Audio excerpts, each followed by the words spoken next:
Yeah, welcome. I'm just going to give you a bit of context and outline what we're going to do over the next hour and a half, and then we will pass over to our panelists in a bit and have a panel discussion, and then we'll have Q&A after that. So this is a Digital Fund monthly webinar. We've been hosting these every month for the last 3 months, so this is the third webinar. Each month we've got a theme that we decide as a kind of learning theme for our Digital Fund grant holders of program of learning and insight. So the Digital Fund is a small, relatively small fund that sits in the National Lottery Community Fund. I can see a lot of faces here that from the grant holder cohort, and many of you will already know that, but for those of you who don't, yeah, we're a small fund and we've got a couple of team members from the Digital Fund or from the lottery here. So there's Cassie and Melissa are here as well. So in March, we focused on the topic of leadership. In April, we focused on responsible technology. And then this month, we're focusing on this question of what is essential. So that feels like one of the questions that is most being asked at the moment, given the times that we're in. So just to give you a little idea of the outline of the session, we're starting now, a little bit of orientation. Then we're actually going to go into breakout rooms just for 5 minutes to introduce ourselves to each other in groups of 3 with a question.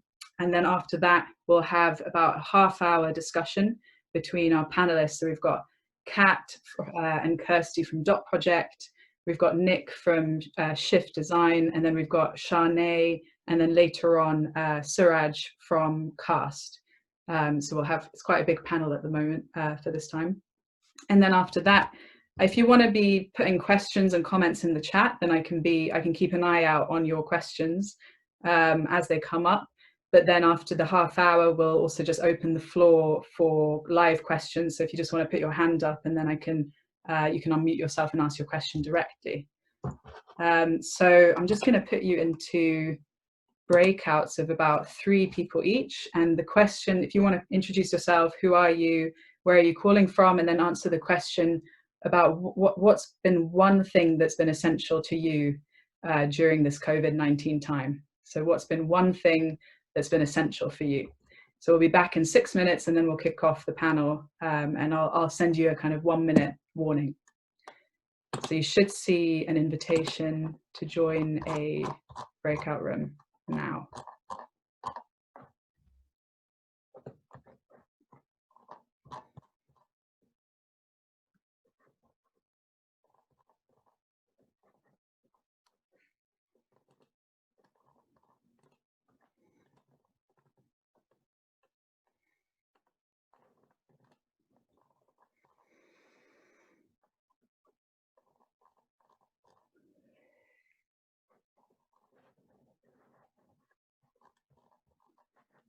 Kat, are you there?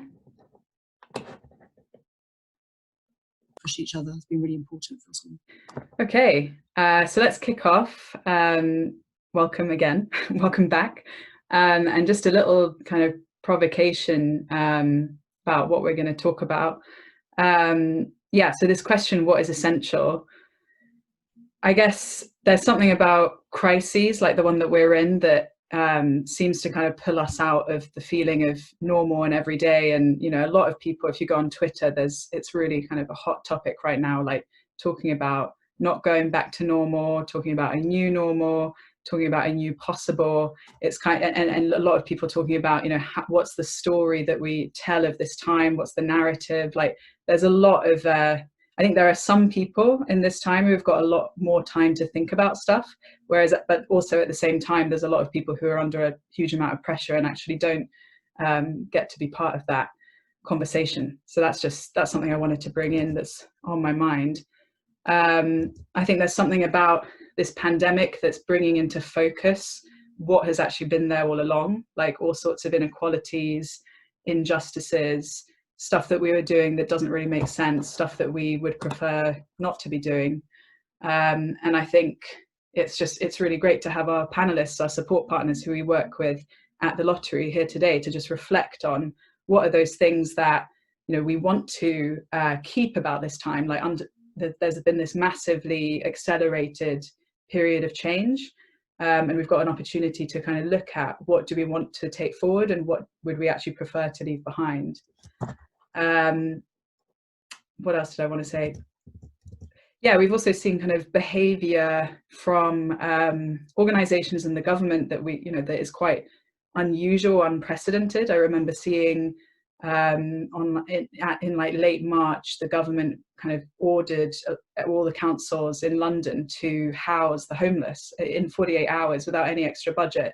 And it's like little things like that that I think have been putting into focus, like we could have done that before, like why were we not doing that before, and what is really essential. And yeah, there's this kind of pressure moment of people making decisions that they might not have been making before. So yeah, with that, I want to start by handing it over to our panelists to introduce themselves. And panelists, I was thinking you could just start by introducing yourself. What drives you in your work? So just like a little bit of like what drives you to do the work that you do, and maybe give a bit of context about your organization and the way that you're working with charities and civil society right now. So I'm going to call on Kat to start off, and then Kat, if you want to hand to someone else, we'll just pass it along. Thank you. Do you mind just repeating the last thing you said, the context piece? Yeah, so the context is say a bit about your organization and the way that you're working with charities right now. So it's just bringing that context in to tell people who might not know about how you work with our grant holders and other charities in the sector. Thanks, Phoebe. Hi, everyone. My name's Kat. I am co-founder of Dot Project. Dot Project is one of the support partners on the National Lottery Digital Fund. In terms of what drives me, it's a really interesting question. I came back to work two weeks before COVID hit the UK after 3 months of maternity leave, so felt quite out of touch with the lottery project at that time, and have been working pretty hard over the last 6 weeks or so whilst looking after quite a young baby. But actually what I've realised is what drives me most is the work that I'm doing right now in responding to the most in need, the most urgent. And so actually the energy that I have is really high because I feel like my skill set and my passion is really, really well placed at the moment. So it's been a bit of a realization over the last few weeks on that. In terms of the organisation, Dot Project, we've been working with the National Lottery grantees since the Digital Fund began. We continue to provide support in implementing their Digital Fund projects, but we're trying to be very responsive in terms of the needs as they change now. More broadly, Dot Project works regularly with small and medium-sized charities. And our role at the moment is really to make sure that the organisations who are supporting the most in need, the most at risk, and also those who are going to be compounded by this crisis, have access to the support that they need. And most of those organisations that are reaching out to us really are at their most skeleton staff. They usually work with more demand than they can manage. And so the challenges that they're facing feel very insurmountable. And so the support that we're providing outside of the Digital Fund is really to create space for those organisations to try and think about how to move forward and support the communities that they help. I will pass to Kirsty, who's really close to our National Lottery programme. Over to you, Kirsty. You're on mute. Thanks, Kat. So Kat's very ably, I think, described what Dot Project do. And my role within Dot Project at the moment is very much about supporting the National Lottery Digital Fund grantees on that journey in a practical way. And I think it's very much about delivering at pace. So all of earlier in our little introduction in the breakout rooms, often it's kind of self-imposed imposed loads of processes that have built up over time. And it's amazing to see how quickly we are able to adapt and change based on the needs and based on the context that we find ourselves in. So really looking forward to today's discussion. I'm going to hand over to Nick. Hi, everybody. So yeah, I'm Nick from Shift. And first of all, it's worth saying that when I'm on meetings with this many people, I spend quite a lot of time covering up some really horrendous features of the new house we just moved into, particularly this incredibly outdated, horrendous light fitting and some quite grim wallpaper. So if you see me shifting around, then it's because I don't want people to see what looks like a really distasteful backdrop. But nice to see you all, especially those that I've seen and worked with before, and lots of new faces. So Shift is a design organization that does a couple of things that are relevant. One is we design and deliver a lot of our own frontline services. So our experience of this has been trying to rapidly scale up a kind of digital mental health service and a healthy fast food service. So kind of aware of how hard that is and how challenging it's been, and that kind of combination of challenges and opportunities. And then we work with organizations normally or particularly in kind of the issue areas where we've got most experience. So early childhood development, youth mental health, child obesity, financial resilience, basically issues that affect kind of lower income, low bandwidth families with kids. And we work with them to try and build digital kind of design and digital capabilities, and particularly think about the kind of collective and shared capabilities of those organizations that are kind of trying to work with them for the same people and communities on the same problems. And at the moment, I think it's been, working with all of the digital fund grantees that we support and our kind of wider networks.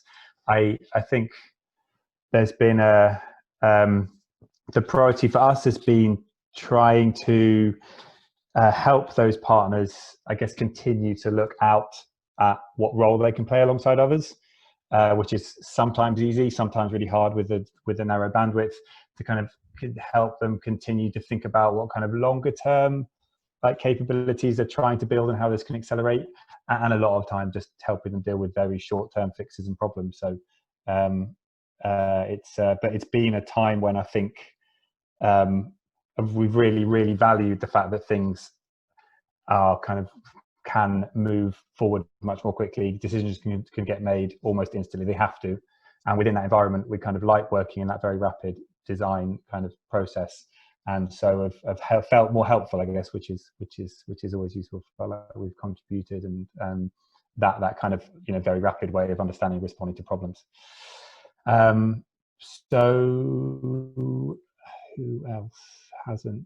Suraj, would you like to just, I don't know if you're here for the intro, but introduce yourself. We've heard a bit about CAST, but maybe a little bit more about what you're experiencing working with charities. Yeah, sure. So hi everyone, just joined a bit late, but I saw the 3 questions actually in the kind of email to this event, and I was just thinking, okay, first one, what have we seen being really essential for digital fund grant holders during this time of rapid change and uncertainty? And maybe Shanae, my colleague, mentioned, we support grantees for lots of other funds, and I think one of the things I've personally observed is that grantees that have been funded to kind of embark on digital change have an advantage because they have the kind of space and capacity that other organizations wouldn't typically have as a result of that funding. And then particularly there's a timing thing here. So we have teams that are kind of early on in their journey and maybe haven't had time to build up the capabilities and have that capacity in-house. So when the pandemic hit, they were really, in the same situation as any other kind of organization. But those teams where they were able to have that little bit of a head start and really think about the kind of capacity and capabilities they needed, meant they could really embrace the situation. And despite the situation being tremendously difficult and challenging for everyone, they've actually thrived in many ways as organizations and taken that as an opportunity to unblock many often cultural challenges that they've faced. So that's pretty amazing. The second question I saw in the email, just as my kind of reflection, I suppose, to dive in, was what has the pandemic brought into focus as essential for the charity sector that wasn't clear before? And that's a really hard question, because that's kind of like known unknowns or unknown unknowns, right? And we know foresight is tremendously difficult as well. And the one thing I kind of just dropped down here, and it is a known, so I kind of cheated, but was just this whole thing about flexible funding. So the ability to change direction is truly archetypal of what like a modern organization is, right? Like we talk about agile and that kind of stuff. That basically means let's learn, use that learning to change direction and then create more impact. And you can only really do that when you've got the environment to do it. And a big part of that is funding. And then the kind of last question was, what is essential we don't continue as we move forward into the new phase of the pandemic?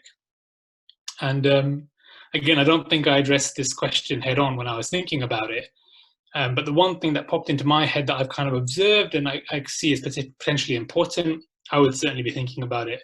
And I'm thinking about it in the work that I lead and do as my day job, is like, how do we move from digitization to building capabilities? So particularly in like initial response that we're in now or slightly getting over, we've really been thinking about how we get stuff online. But that's not what we're talking about, right? Like that's not being a modern organization. It's not in the slightest. That's just getting stuff online. So we need to start thinking beyond that to be kind of design and kind of human-centered and impact-driven organizations. And that's really a foundation of capabilities. And I guess the question that I would probably ask myself is like, what are the capabilities, those resources, processes, and priorities that will help us continue to respond to a change moving forward? And that's what I'd be thinking about now and how I set those foundations, because if anything, this pandemic has really highlighted how rapid and how severe change can be. And then I'd be saying, okay, well, how can I be ready for that similar type of change? Like, it's not a new thing, change, it's always going to happen. But what are the resources, processes, and priorities I can put in place now to be ready for future change? So yeah, that's my initial thinking anyways. What do? Do I hand over to someone? I think we've had everyone introduce themselves. Is that right? Have we got anyone else from the panel? I don't think so. But thanks, Suraj. I feel like you've basically you've answered all the questions, so maybe we'll just leave it there. I'm joking. The question that came to mind is, there's this quote by someone called Kim Phillips Fine, and she was talking about how crises have a way of accelerating history. My question for you would be, what are the things that what are some specific examples of things that you've seen accelerated in this short 2-month history, both positives and potentially negatives in the charity sector, from the work that you're doing with all of these different charities and organizations? So what are the things you've seen accelerated? We'll just, and we won't go around having everyone answer because we've got such a big panel. So if just whoever feels called to answer that question, just jump in, and we'll keep moving. I'm happy to start on that one, Phoebe. I think one of the things that I've seen, one of the things that's essential is the necessity for charities to act, adapt, and change at pace. And that one of the results of COVID is that any barriers to acting at pace have suddenly been removed overnight. And I was speaking to one of our grantees' family lives last week about how they were adapting to being online, etc. And they've made the transition relatively well because they had already begun this transition, this digital journey. So in terms of their staff being able to log on and work remotely, that's all set up. But one of the things I thought was really interesting and is an opportunity is that they said, before, a lot of their staff was saying, why are we doing this digital project? Why are we funding this particular piece of work when we could be funding frontline service, more people on the front line? And they said literally overnight that disintegrated, and suddenly the entire organization, it's kind of aligned their entire organization behind this project overnight, because everyone's going, now we see why it's so essential. When are we getting that project? How soon can we get it out? So I think that necessity to act and adapt and change has been accelerated and enabled decisions to be made and progress to be made and stakeholders to be aligned, or organizations to be aligned, in a time frame that normally wouldn't have been possible. Nice. Thanks, Kirsty. Does anyone have anything to add to that? I would just add, I think a growth in confidence is something that I've noticed quite a lot, especially because often when we start working with charities, they come to us as kind of the experts. And I think what I always try and reiterate whenever I talk to any of the teams I'm working with is the fact that you are the expert in your field. You know your service users the best. I can't be designing something for you that I think works because I don't know your service users that well. And I think often, like, a lot of teams that we work with are often taken aback by that, because they're like, oh, but isn't the whole idea of having support or having a tech partner that you just tell us what to do? And I think that's a very common misconception. But something that I've seen come forward a lot more in the last few weeks is just the amount of confidence and just talking to teams to understand what is the knowledge that you already have within your organization. How can you draw on that? Because really, nobody knows your service users better than you. Nobody has more data about your service users than you do, and that's really the thing that's going to help you to quickly digitize your services and look at what is the best way to respond. So that, and it's always something that we talk about quite often at CAST, is like, how do we kind of grow people's confidence in what their skills are, but also the knowledge that they already have within the organizations. So doing stuff like a market scan, looking at what existing information you're collecting through either through your helplines, through volunteer services, or through other means. There's such a wealth of information that can already give you a really good idea of kind of where your users are at and where you might need to look next. And I think it's been really kind of heartening to see that people are actually beginning to realize that there's a lot of kind of internal knowledge to draw on. Oh, that's really interesting. Would you say that moving forward, there might be more of a focus on using like data-driven kind of evidence-based approaches, or yeah, could you talk about like any of those approaches that you can see sticking during this time? Yeah, I think many teams are already kind of beginning to realize that the data that they're currently collecting from users is so valuable. But I think seeing new opportunities and how they collect that data and how they use that data that maybe previously wasn't as obvious. I think often there's kind of a large variety. So many of the teams we work with already do things like surveys and then newsletters. They already do really good things like user interviews, but often that knowledge is just kind of stuck in a document and lost somewhere in a Google Drive or buried underneath layers and layers of other information. And I think more and more the teams that we're working with are beginning to realize that they're sitting on a pot of gold, really, and starting to look at what are the right questions to be asking. So I think it's less of kind of like how much information can we collect, like let's just ask all the questions, but more of kind of narrowing the lens down to think about what is the most valuable information we could be connecting from users right now, and what will really help us to plan ahead and start to respond to user needs that might evolve over time. Cool. And I know many of you kind of work with our grant holders in a more of like a coaching support capacity. I'm wondering, what have you seen, like, just like, you know, there's that saying about like diamonds being formed under massive pressure. What are the kind of leadership qualities or the behaviors or the kind of new adaptations that you've seen teams and organizations like adapting in this time that you really feel you know, is essential moving forward out of this time? Really good question. I'm happy to kick this one off.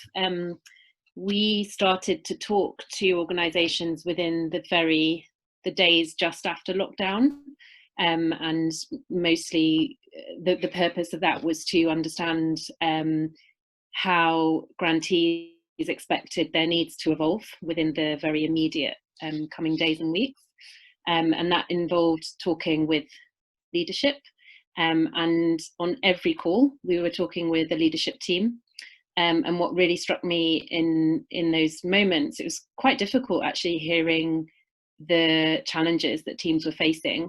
And it was such a unique time where people were realizing not only do we have to understand what the implications are for our organisation, for the people that we support, but also we need to be working in a fundamentally different way, because everybody has got personal responsibilities, ranging from living alone and being very isolated to managing a very busy household with children at home that need homeschooling. And I think what really struck me about the leadership that I was seeing at that time was first, it was really coming from a place of kindness. It's really easy to forget, even people who are working in these environments forget why we work in this sector sometimes. I think there's something very unique about the sector in that it brings people who are driven by passion and by kindness.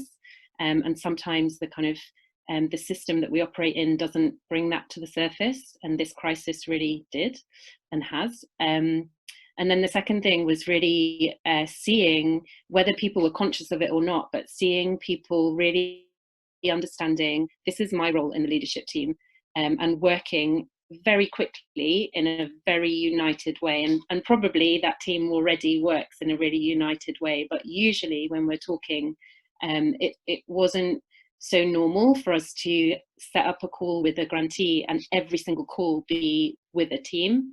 Usually it was like with a lead for that particular project, and it was like maybe an unconscious realization that everybody had a role who came to that discussion, and that it was really important for the leadership to ensure that they were on top of or together in the journey that they were about to embark on. So it's kind of a theme of like integration within organizations, or like that appreciation of like multiplicity and different perspectives and collaboration. Nick, I know you work a lot with different different charities and like fostering that kind of cross-organizational collaboration. I'd love to hear, have you seen more of that, or have you seen any changes when it comes to like cross-organizational collaboration? So two thoughts on this question about that kind of transition. One is that most organizations we work with have been in a very intensive state of trying to very quickly understand and adapt and respond to like really, really rapid changes in context. I think it's not sustainable or desirable to be in like a permanent state of quite such like rapid, intensive kind of adaptation. But I think what's really interesting is that the kind of readiness to be able to do that is something that I would become like a kind of form of kind of ongoing readiness for a kind of underlying part of kind of culture and capabilities for the organizations that learn most from this, probably, because those although it's not quite as intense, this is a version of something which kind of doesn't happen in a less intensive way, is happening relatively regularly. Well, for example, one of the services we work closely with worked with families related to the kind of massive spike in families in temporary accommodation, which happened as a result of kind of cuts in legal aid and other forms of support. Those kind of rates of those families, both the number of families and the length of stay in temporary accommodation, went absolutely kind of through the roof over the last few years. And actually most of the services provided to families didn't learn about that change in context and adapt, even over the like couple of years where that's happening. That was quite a difficult thing for those organizations to do. Whereas in this case, and that's not a criticism, it was just really hard to try and understand how now to provide those kind of services support to families who had moved address and were kind of living differently. This has been like a very accelerated, intensive version of that same, how can we quickly learn about this change in context, this change of environment, this change of kind of experience and need, and adapt to that. So I'm like excited, the wrong word at the moment, but I feel like organizations that come out of this saying, right, we want to be able to flip back into this state periodically to say, okay, this has emerged, this has changed. We know how to quickly understand exactly how these needs have changed and adapt and kind of rapidly redesign our services. So that would be one. Another would be, I think it's been impossible to adapt quickly without there being proper trust and empowerment of teams. It just can't work its way up and down like traditional hierarchies. And I think leadership teams, and again, a number of like people who we work with on this call have said, the leadership teams just haven't been able to get in the way as they used to get in the way. So I think that is something that will ideally continue, which is there has to be the space and trust of those teams. And again, I would say that works whether you're in normal times or in emergency times. They have to be able to adapt quickly within their own kind of work, within their own processes. And then the third one, more specifically on your point about collaboration, I think it's been when we were talking about this in the breakout room, that actually this has been a time when people have had to lean on their strongest existing relationships, not exclusively, but it's been quite difficult for organizations to suddenly reach out and form 8 new relationships. And that's probably exposed some of the lack of investment we've collectively made in building really strong interdependencies with multiple other actors who all share our goals. And when it has been there, I think we've lent on those and immediately clicked into doing more with partners that we had close, strong relationships with. But probably again shows that in normal times we have to really invest in that interdependence and that alignment of those relationships, so that when we want to kind of respond more rapidly, we can do that. And it's also, I think, exposed a lack of kind of shared infrastructure a lot of the times away, again, which is a slightly different way into the question. But I think there's been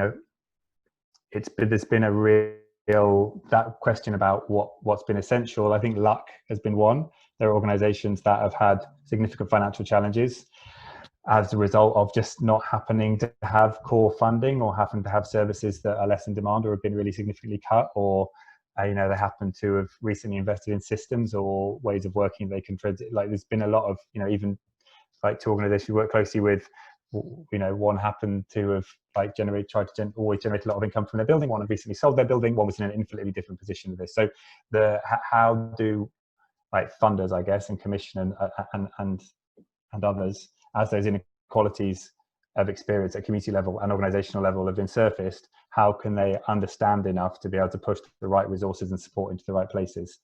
And it's really exposed that lack of, I guess, shared infrastructure about who's affected in what ways, who needs what support in what ways. So yeah, an investment in the connectedness and an investment in the kind of shared infrastructure hopefully will be something that we emerge from this knowing that we need to kind of think harder about and put more kind of time and resources into. Thanks, Nick. That's really fascinating. And it just makes me think about charities, even when they're not in the middle of a global pandemic, are under massive pressure and stress and often don't have resources and time to invest in that inter-organizational collaboration.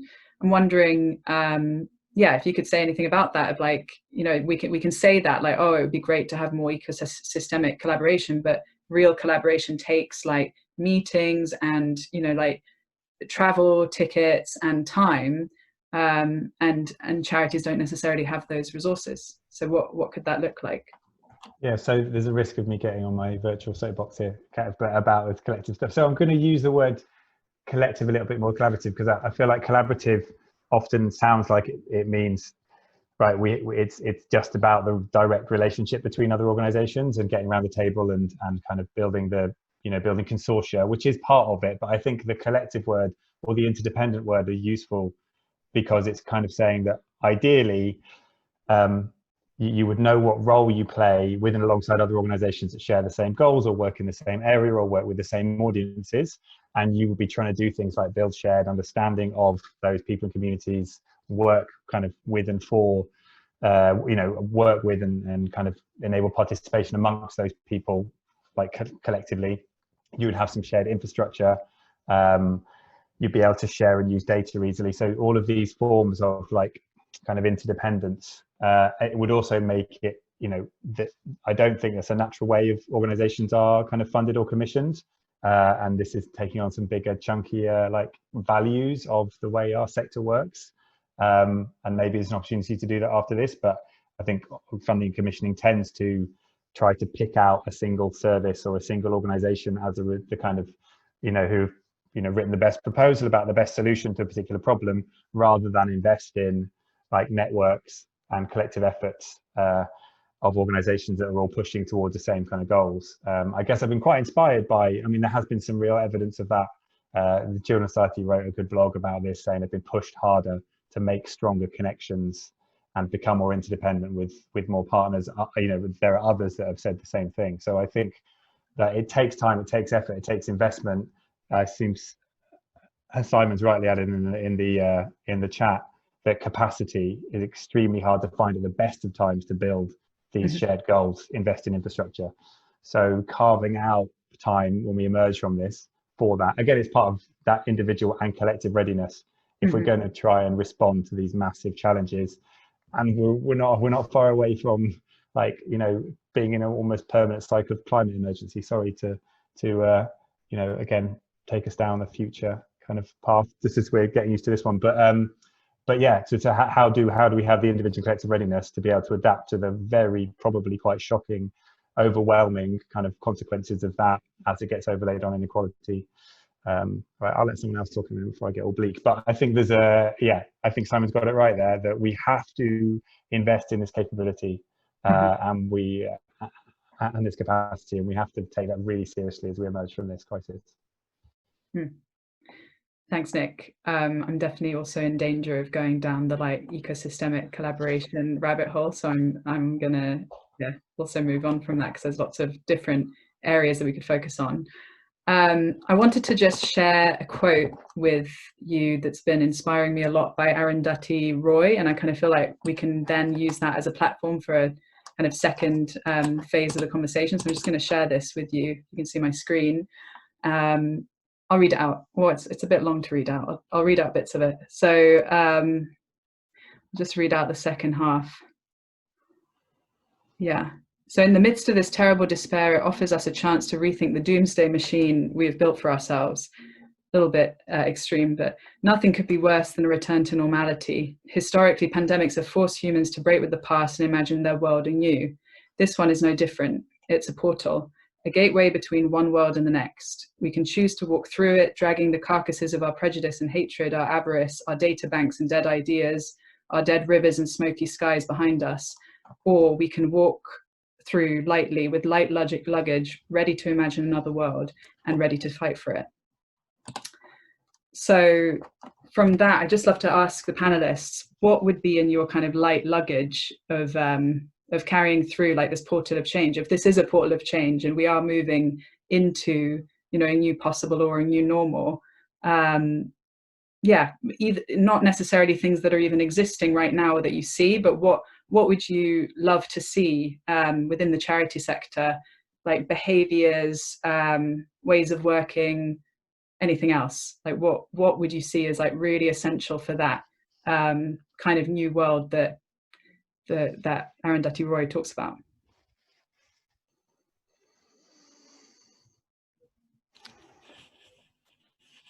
I'm happy to have a go at answering from what I've seen from working with grantees over this time and previous to that. And I think it's a simple thing, and it's not the answer to everything. But for me, it's very much about allowing space and time and holding space and time.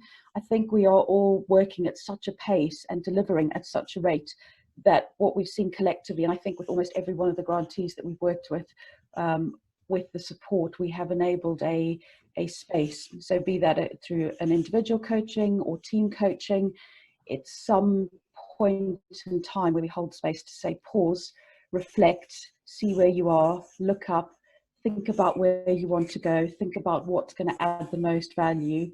And so I think for me, one of the essentials is to carry forward that, although we're delivering at pace and there's a rate of change, that idea of creating and holding a space to really reflect about what you're doing and how you're adding value as you go.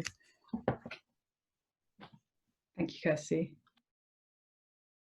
Suraj or Shanae, maybe if you've got any ideas of what would you love to see moving forward?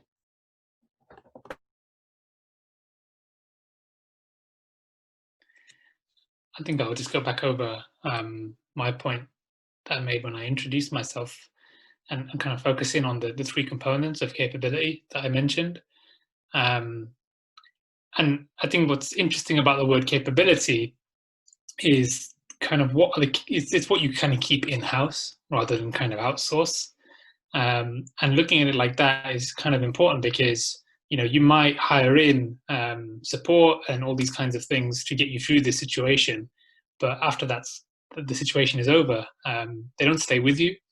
So like moving forward, I always be thinking about like, how can you make sure you are building these capabilities? And the three areas that I mentioned were kind of resources, processes, and priorities. So your kind of resources are like your tangible assets. They're your people, they're your services, they're the things that you deliver. They're usually the thing that we invest in the most when we think about capabilities. Yet they're often the most expensive and they don't really give us the biggest return. And they're important, for sure they're important. But like that's a given, that's what we know. The other two, however, are areas where we don't necessarily invest that much. And the second one in particular, so processes. So it's like, what capabilities do you want to build in terms of your organizational processes to respond to change, to kind of create the change you want, etc. That again really is linked into kind of space and time to do this kind of stuff. But I'd be thinking about how can you take that going forward. And then finally, priorities, like that kind of frames, how you set your processes and how you invest your resources. This situation should really be a learning opportunity to make sure that you are framing your priorities in the right way so that you can move forward with those behaviors that are going to help you adapt to change. So yeah, just saying the same thing basically, but that question, what are the capabilities that will help us continually respond to change going forward? I'd want an answer to that. Nice, thanks. You can see a thumb up. Oh no, Nick, do you want to chime in? Thought that was a thumbs up, but I can get thumb. So just to add, I feel like a lot of the kind of organisations on the kind of are probably better equipped to articulate to me, but I think that there's always I remember very similar conversations in the wake of the financial crisis, and how we kind of quickly, as a sector and as community, said, right, how is this an opportunity to rebuild a different, better system that doesn't have this kind of dysfunctional kind of feedback loop built within it, and how does it empower and equip communities to lead better, and how is it more sustainable? And actually it was just really, really shit for 10 years, and with like the relentless further destruction of kind of layers of kind of support and services for the most vulnerable, just exacerbating inequality. So again, this isn't a bleak conclusion, but it's just saying that I think that there's it's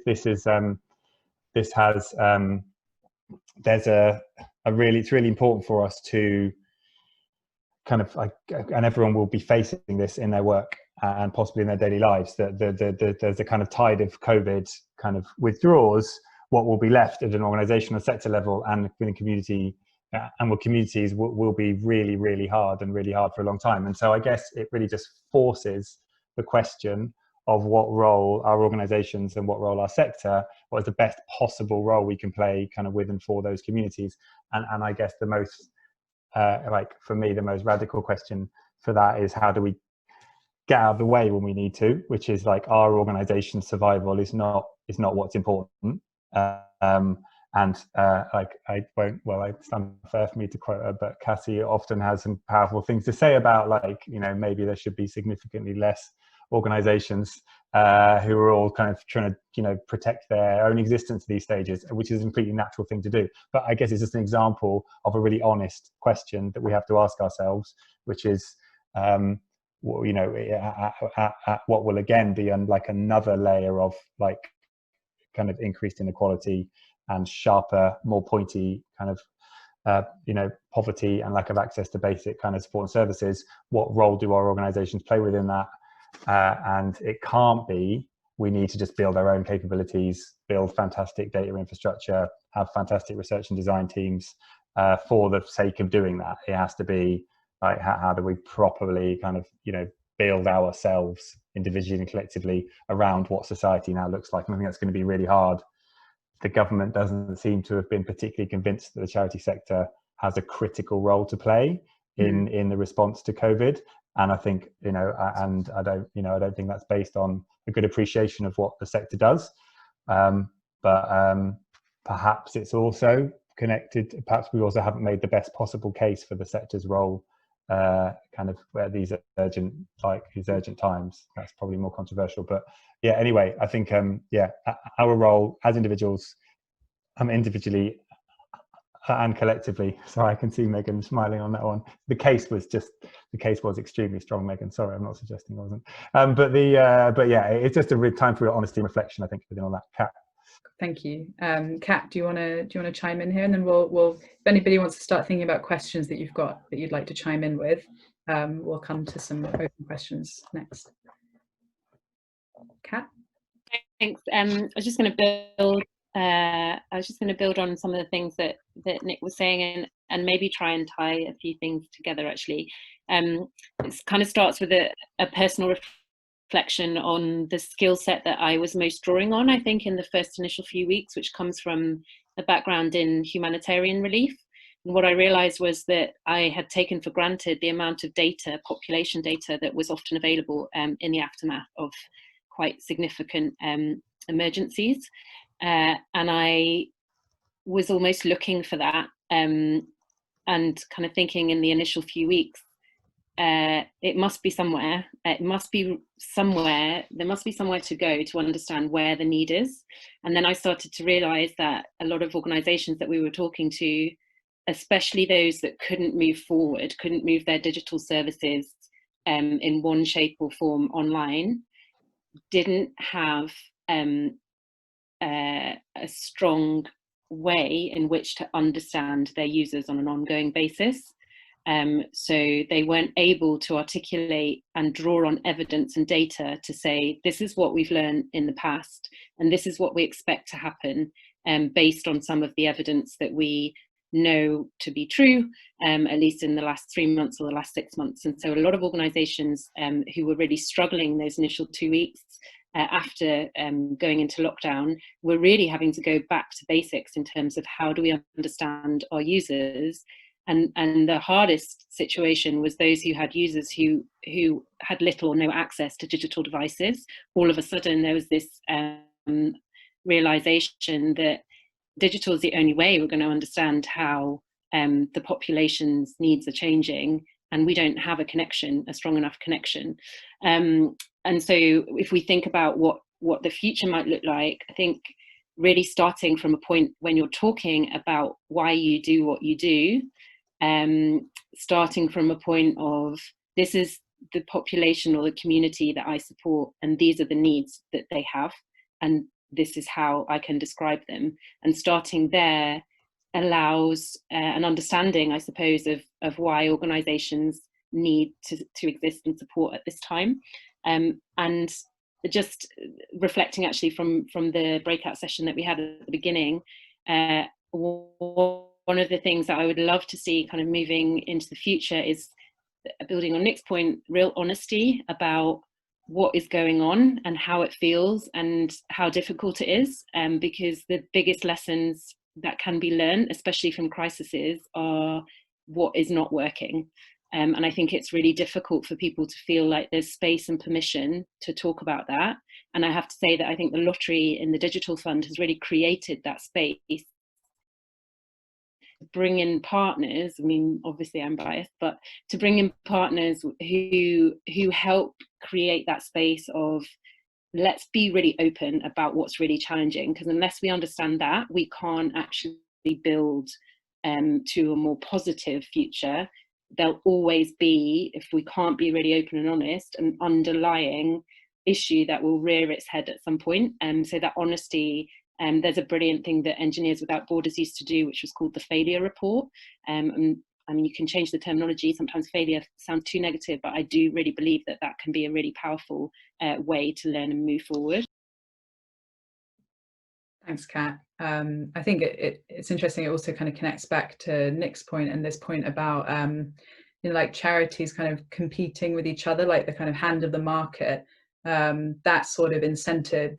Like there's an incentive there not to be honest if you're failing, or not to be honest if you're not doing so well, because everything is relying on this funding ecosystem and that competition. So yeah, it's just interesting to think about that would have to look like quite a massive kind of sector-wide change, and a change in how we kind of approach charities and funding. But really interesting to kind of touch on that.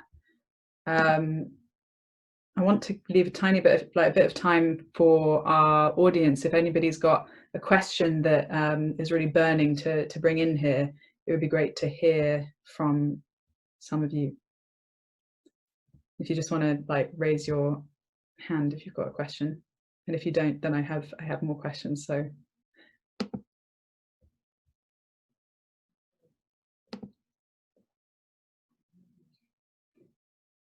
can't see any questions.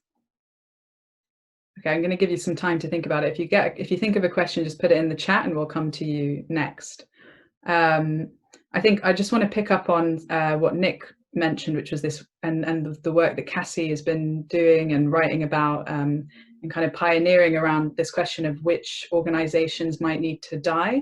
And you know, that's a really tough question, and it kind of comes back to that piece you just talked about, Kat, of like honesty and you know, difficult conversations and difficult decisions, and how we do that. So I think the question I'd like to kind of put out is like, what do you think about that? What do you think about the things and organizations or things that need to die and may need to stop? Like, what are we, not just in the question of what is essential, I think there's a meta question within that of what needs to stop, because it's not just about what we want to continue, but actually what are the behaviors and even organizations that may need to stop moving forward.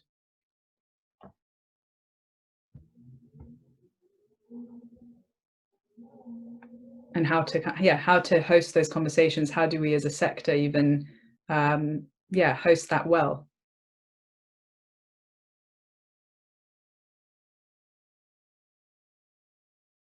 So nice easy question.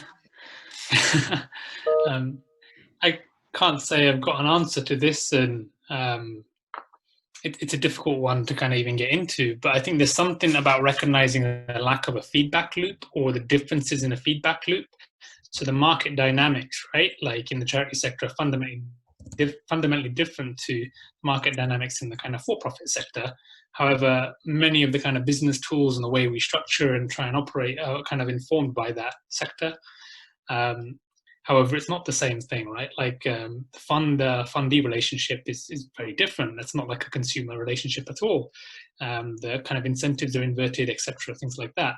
So I think that, for me, is kind of the key thing to this, is to understand, well, what are the right feedback loops that we need to make sure that the right organizations get the support they need and that we understand if we're performing, and what are the wrong feedback loops for us to do that. So, you know, like funding success might not be that great of an indication of actually providing value and impact. However, measuring impact is super hard, we know that. And that's why money is helpful, because that's a standardized unit to kind of understand progress, even though it might not relate to impact. So, I mean, not a lot of answers here from me, but for me, I'd be really trying to understand where's the innovation on the feedback loop, like what's the systemic model to help us understand what that feedback loop is. Because probably the most bold thing I'll say in this, my kind of comments here is, how could you be really open with yourself and understand if your organization is dying a slow death, right? And that basically means, like, when is our feedback loop too poor?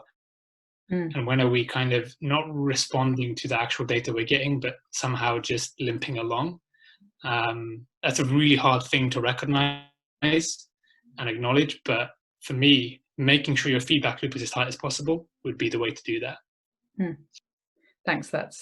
I really appreciate. That's a really difficult question, and you answered it with a really interesting other question. And I think there isn't an answer to this, but that piece about feedback loops feels very central. And I think I just thought of, I was reading about how, I think it was like British Airways, like all of the British Airways employees went across to be like, to help, to be volunteers in the NHS, or there was some sort of like transition of people and like personnel. And I just wonder, like, if there are charities, you know, I think you used the phrase like limping along or dying a slow death, like if there is this kind of natural turn of and churn of like some organizations maybe not being essential in this time, then how can it not be like a personal thing? And how can also charities that may be folding pass over their knowledge, their expertise, what they've learned, and how can we actually kind of tend a healthy ecosystem instead of, you know, like making it just a really painful and like a failure thing.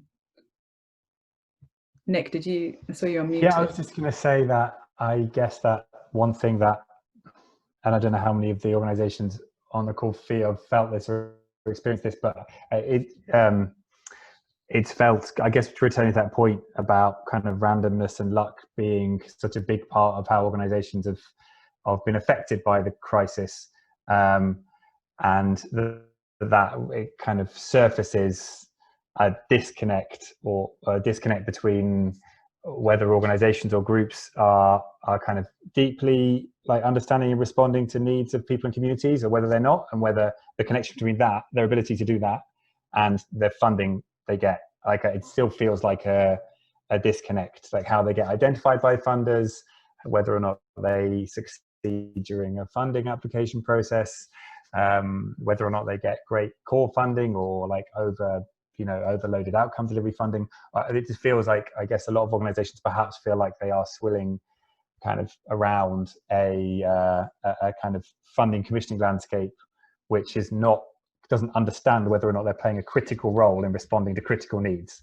And they're playing a game in order to unlock that funding, and that game is based on kind of, you know, being able to like kind of being a tumble dryer of funding applications and grabbing onto something and pursuing it, you know, as to whether it arrives at the right time and it suits them at the right time, or whether they fit the bill at the right time. So I guess there's an organization element to it, but how can we, and this is hard stuff, but create a system, and coming back to Suraj's point about feedback loops, which better recognizes the kind of, and I think like traditional ways of impact measurement aren't doing a great job. Traditional ways of like, you know, identifying what organizations to fund aren't quite doing a great job.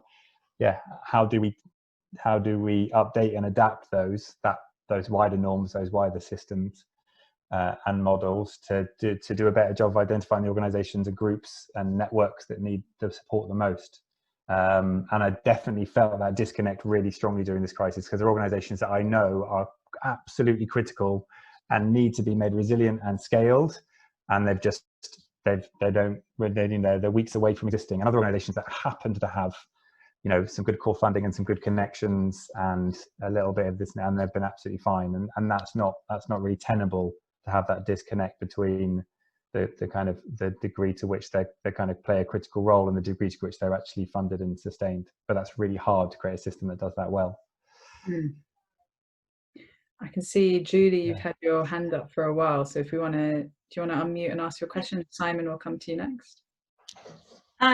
It's not a question, it's a comment on what you asked in the discussion, if that's okay. You know, there's lots of talk about, you know, charities need to die, they all compete, they don't do this, they don't do that. And to be frank, do we ask the same question about private enterprise? How many government departments need to be knocked over? Like, seriously. And in fact, the thing that often impresses me, and particularly during this crisis, is how quickly charities have got together, reimagined themselves, how professional they've been, how they've been able to respond so quickly. And that's not to say that there aren't total basket cases amongst them. I'm not saying it's all brilliant, but it's very easy to cast, oh, they're competing all the time, they don't talk to each other. In fact, I think it's much more important to ask why. And the same thing about the honesty question. It's about funding. You know, it's people compete because of the funding, and they're not honest because of the restrictions around funding, and they know if they say what happened quite often. But since I've been in this particular sector, there's been a real shift in the funding. And I think the shift amongst funders is actually very much helping charities to both work more closely together and to be honest and to be agile and to innovate. And so I think the question often needs to go back to what are the drivers of that behaviour. So I think the way funding works is one driver, and the second driver is to think about what charities are about. You know, they're really people who are completely mission driven, and they don't give up. They just really want to achieve certain outcomes. And that is at the expense of, you know, even something Siraj knows about, talking them into paying for a decent broadband connection. You know, they just totally focus. They're sort of quite obsessive quite often, and that's not a good thing, but that's what allows them to exist. And so I think the real question is, if we understand what the drivers are, then we have the levers to how to work with this. But to me, the real thing about which charities survive and which don't, or which are the most effective or not, is nothing to do with any of those things, but those who are the most connected with the people they serve, not those that are speaking on their behalf, but those who are part of that community, whose voice isn't a separate voice or an authoritative voice, but it is part of the community. And I think that has been, I am not sure which charities Nick's talking about, but what I've noticed has disappeared, which is a real concern, are a lot of these little charities that many people might regard as hopeless. We have discovered at law centres how essential these little voluntary, very much aligned organisations are with their little communities of interest, because they're the people out there who are connecting with the people who have no digital devices. They're our first point of contact. And without this swathe of organisations that maybe some people think need to die, these other charities who are more successful actually will die too. So there you are. It's my thought on that topic. Julie, that's so appreciated, and I'm really glad you chimed in and provided that other perspective. And I do hope that it didn't sound like what I was implying was that, you know, all charities just compete because they're competitive and you know, and aren't honest. It's definitely a systemic problem, and I think funders have some of the biggest responsibility in you know, helping change that. So I don't disagree with some of that. Privately, I can tell you anecdotes, but I'm just talking about the question in general, where we are today, how we're going to respond, what has this crisis done that's really made us reflect on. And the other thing, particularly in terms of digital, what I'm thinking about a lot is, what do we need as humans in this crisis? You know, we know what digital can do, but what can't digital do? That's what we're learning now. And that is a really essential lesson for us to really drive in on as well. Cheers, Julie. Simon, I'm aware you had your hand up, and then we could take Ab's question from the chat. Thanks, Phoebe. I think just building on what Siraj and Julie and Nick said, and I think I agree with all of it. I think there are kind of four things for me. There's something about the need and the quality of service that these individual organisations are providing, and obviously that's kind of fundamental.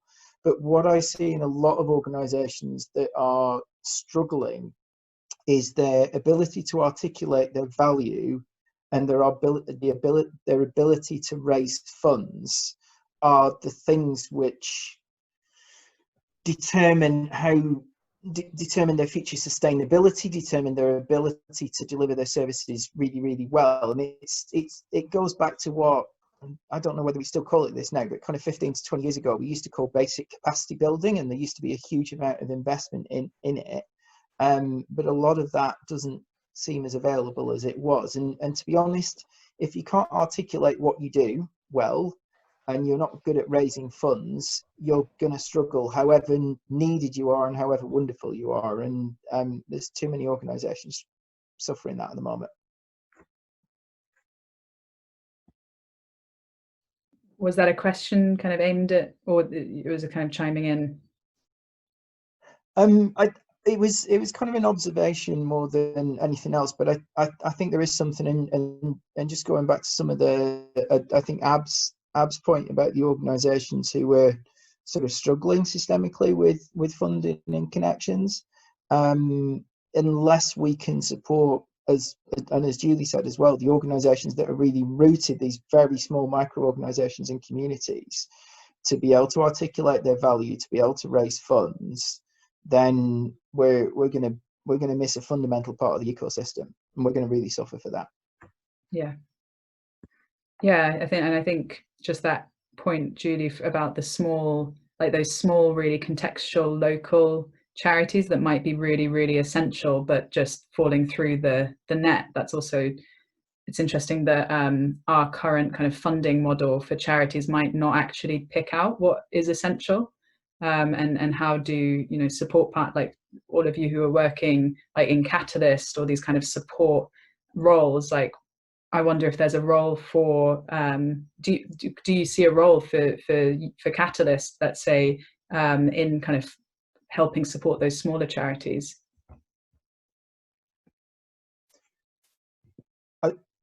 Sorry, if I can just quickly answer that. My concern, and I'm a trustee of a small charity as well. It's not tiny, but it's very small. It's about capacity. So whatever you offer, it's about the capacity of that organisation and making that headspace to access the support. And it comes back to that point about investment.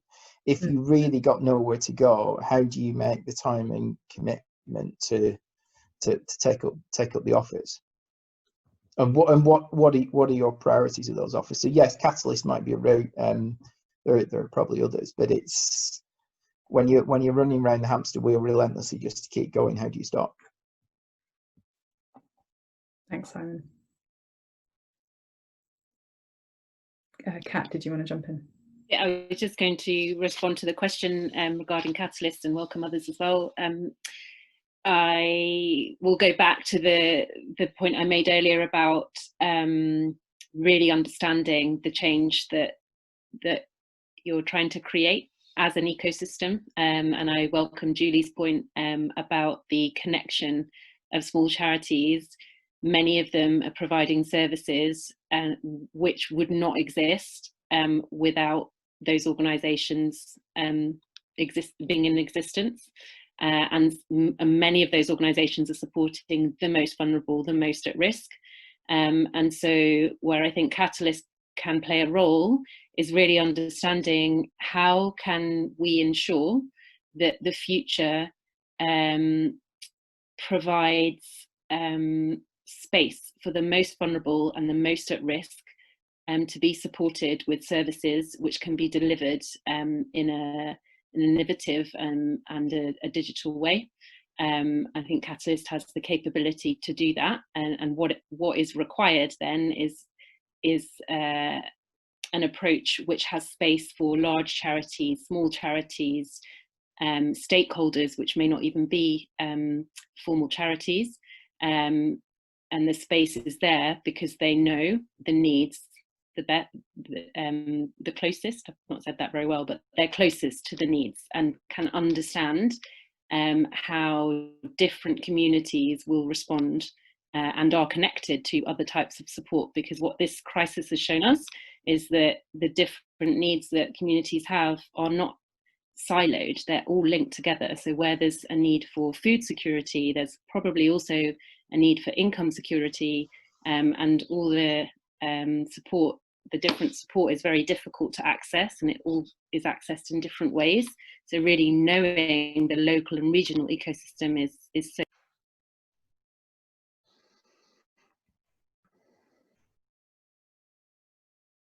Sorry, was muted, but Nick, I'm just aware I wanted to make space for Ab's question. If you want to speak to that, she was just asking about, actually it was kind of directed at your last point about luck, and actually where is there like systemic inequality that contributes to that? Yes, so yeah, I was going to pick up on a couple of the points actually in the chat which really struck me. So I'll come to that one third, but I thought Janet's point about the organisations who had probably done a good job at diversifying their income entrepreneurially generating income in different ways have often been very hard hit, and encouraged to become more sustainable by being more entrepreneurial, and so that's just another example of a kind of capability that had been kind of encouraged and celebrated, and now within the current context is just kind of almost becomes a disadvantage, which is really hard.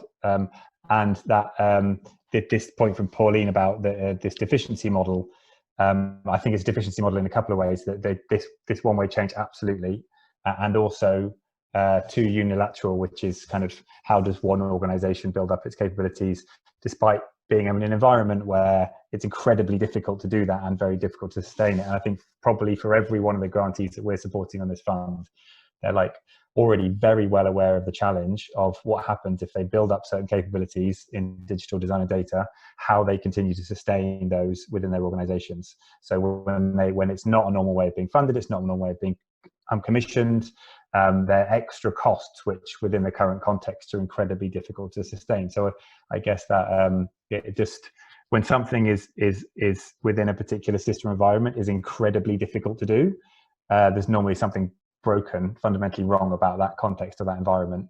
And I think for every one of these grantees, the journey they've been going on, despite being one of the lucky 30 out of 1,200 applicants, the job of kind of trying to do that is just incredibly hard and will be even harder to sustain.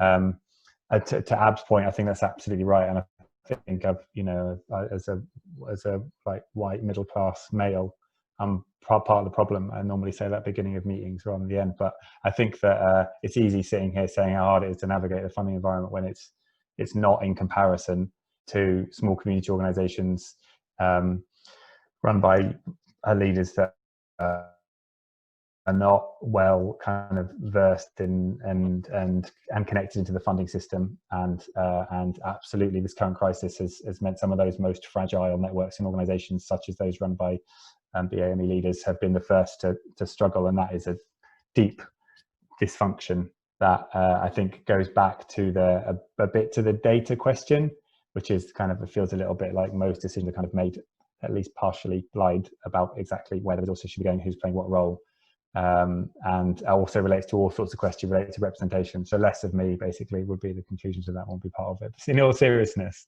it's too easy to navigate the system as one type of person and too hard for another type of person. And that has got to change. That is something we've all got to stick our hands up around. I know we're running a bit over time, and I apologise, but I don't want to. I just want to kind of add a little bit to that point, or kind of open to add a little bit more from one of our panelists of like what could we be doing to like maybe just any ideas of like what could we actually be doing as funders, as sector support, as established large charities that are doing really well. How can we support organizations that are actually find it more difficult because of structural injustices to get funding, or to have relationships with funders, or to basically play the game? Like, I really wonder what we could actually do about that. If anybody has any thoughts.